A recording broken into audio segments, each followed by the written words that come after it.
Muy buenos días, bienvenidos a una nueva edición de Agenda Macro del sitio de tendencias legales para Iberoamérica y de Alex.press. Sin duda, gran parte de los países de Latinoamérica se encuentra viviendo momentos complejos a raíz de la pandemia y sus sistemas judiciales no han estado ajenos a ello. El Centro de Estudios de Justicia de las Américas ha impulsado desde hace algunos años el primer observatorio de conflictividad civil y acceso a la justicia, herramienta de monitoreo para ver qué pasa con la ciudadanía y el acceso justamente a los sistemas judiciales de la región.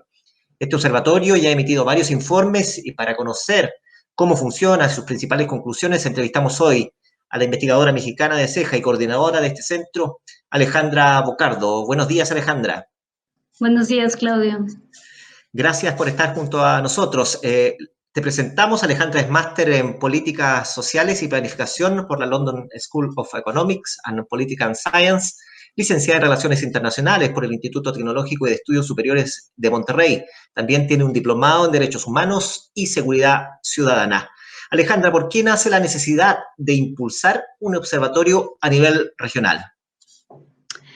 Bueno, este observatorio se crea en el año 2017 por Ceja en un contexto en que se venían impulsando una serie de reformas a la justicia en América Latina, específicamente a la justicia civil, y se consideraba que estas reformas obviamente deben de venir a resolver un problema público, y en este caso era un limitado acceso a la justicia por parte de la población.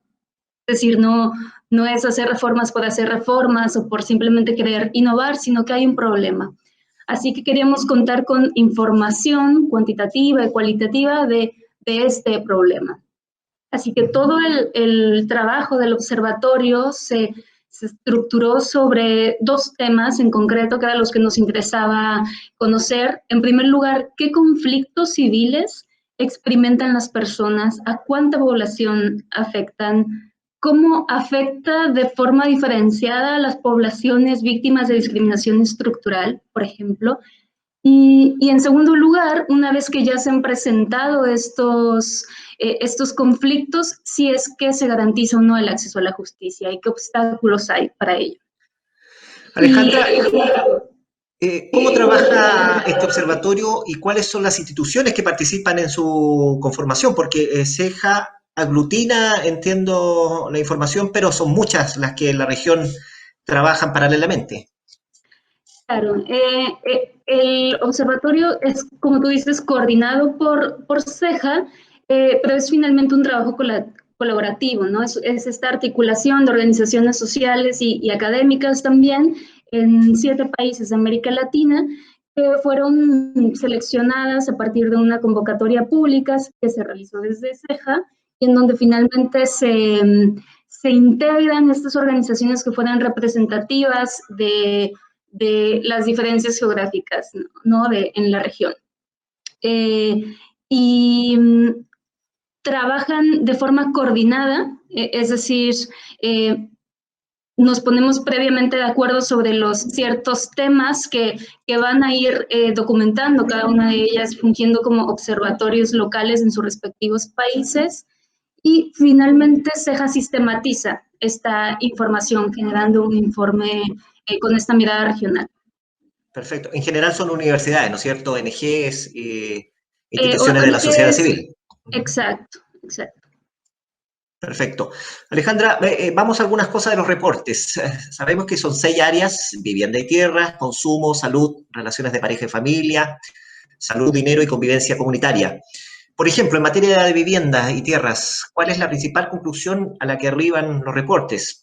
Leí por ahí que en Chile, por ejemplo, 2 de cada 10 personas con problemas jurídicos acuden a una autoridad, a un tercero imparcial en busca de una solución a su conflicto. Sí. Por ejemplo, bueno, esto que dices tú se relaciona con una de las principales conclusiones en este tema, y es que hay una institucionalidad de resolución de conflictos que está fragmentada, que está dispersa, que no se encuentra todo en el mismo sitio. Así que esto hace que se genere una confusión, que falta información, las personas no saben a dónde acudir. Esto es finalmente una barrera de información, barrera burocrática también, porque no hay interconexión entre los distintos mecanismos. Esto también se vincula con la existencia de barreras lingüísticas, que es otra cosa que identificamos en el informe, que afecta a distintas poblaciones, que es algo importante en América Latina, dada la multiplicidad de etnias con idiomas propios en la región. Los sistemas de justicia no están preparados para esta diversidad, no tienen un enfoque multicultural, y a pesar de que se reconoce, por ejemplo, el derecho a contar con un intérprete en algunos países, no siempre están disponibles y se convierte en un problema serio de acceso a la justicia para ciertas poblaciones. Dime. En el área de la salud, por ejemplo, en boga, ¿no es cierto?, con esto de la pandemia, también se señala que, por ejemplo, solo el 12% de los problemas justiciables en el área de la salud ingresan al sistema de justicia. ¿Por qué sucede esto, Alejandra? Mira, este informe es el último que publicamos, lo publicamos este año, a inicios de este año, y nos parecía importante poner el foco en el acceso a la justicia de estos problemas justiciables relacionados con derecho a la salud, pero no solo desde una perspectiva individual, sino desde una perspectiva colectiva, ¿ya? Entonces, desde una perspectiva individual, efectivamente hay múltiples obstáculos para judicializar problemas relacionados con el derecho a la salud, y este porcentaje que tú señalas acerca de los pocos problemas que finalmente ingresan al sistema de justicia, en el caso de Chile se repite en el resto de los países, es algo bastante similar, y esto se vincula con una serie de barreras de acceso a la justicia que son transversales a todas las temáticas: información, de confianza, de eficiencia, de eficacia, y eso nos parece importante visibilizarlo, y coincidimos en que es necesario tomar medidas para que se disminuyan estas barreras desde esta perspectiva individual. Es decir, cuando una persona tiene un problema de salud, un problema justiciable de salud, evidentemente que debe haber mecanismos para que pueda tutelar este derecho. Pero nos parece importante que no hubiera solo esta perspectiva individual, porque la judicialización del derecho a la salud puede tener impactos negativos en términos colectivos. Es decir, se pueden ampliar las desigualdades en materia del disfrute del derecho a la salud a partir de esta judicialización del derecho a la salud. Esto es algo que puede suceder, y ahí es un debate que ha sido muy común, muy amplio en el tema del litigio, de la judicialización de medicamentos de alto costo. Ya este puede ser el ámbito más visible. Y nos parecía importante tener esta mirada crítica también acerca de esto. Esto es algo que nos importaba mucho dejarlo claro en el informe, que no se trata simplemente de que todas las personas que tienen algún problema justiciable puedan ir, sino ver cómo esto puede tener un impacto en la sociedad y cómo hacemos para que la justicia no tenga finalmente efectos negativos sobre la igualdad, sino al contrario. Otra área importante que ustedes han estado monitoreando tiene que ver con la composición de las disputas de consumo, ¿no es cierto? Los mecanismos alternativos de resolución alternativa de conflictos, por así decirle, ¿qué relevancia tienen en esta área? Claro. Aquí tomamos como referencia las directrices de Naciones Unidas para la Protección del Consumidor, que dice efectivamente que estos mecanismos de resolución de conflicto en el área de consumo deben de ser justos, ágiles, sencillos, que no deben suponer costos o demoras excesivas, porque en muchas ocasiones hay un valor económico en juego que es bastante bajo. Y entonces, tomando estas características que deben tener los mecanismos de todo tipo, administrativos, judiciales, alternativos, es que nosotros hicimos esta especie de mapeo de estos mecanismos en varios países de América Latina, y vimos que los más comunes son los mecanismos administrativos.